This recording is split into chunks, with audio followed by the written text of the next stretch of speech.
The Lumix S9 is an amazing travel and vlogging camera. But if you're new to the system, setting up everything can feel a little bit overwhelming.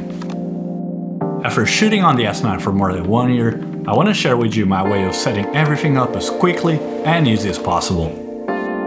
The last 2 videos I've also been getting a lot of questions about how I achieve my looks, so I'm gonna be showing you guys how to go from this to this, all in camera.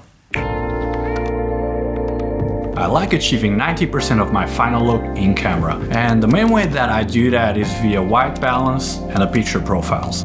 If I'm ever using auto white balance, I only use the AWBW function, and the main way that this one differs from the default auto white balance feature is that it doesn't try to neutralize white tones.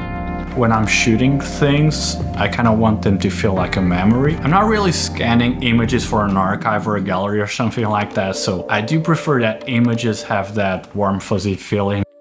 Now, in regards to setting the Kelvin temperature, meaning not running automatic white balance, I do prefer my Kelvin to run a lot hotter.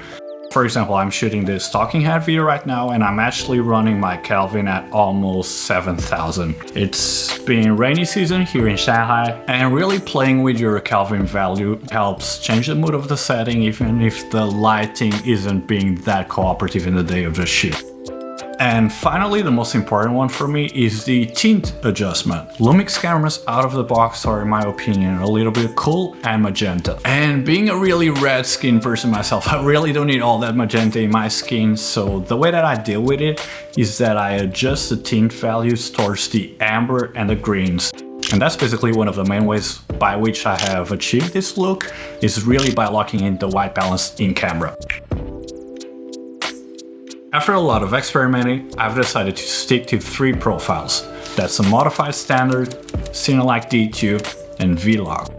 First of all, regarding my modified standard profile, I find that the default one coming straight out of camera is a bit too contrasty and saturated for my taste. So I pulled down the highlights by 2, I increased the shadows by 2, and then I reduced the saturation by 1. And I find that this gives me a much softer image, which coupled with my personalized white balance tends to get me really close to where I want to be. Cinelike D2 kind of stands as a medium between standard and Vlog. It's got more dynamic range than standard, but at the same time you really don't need like a color space transform or a LUT to make it look normal.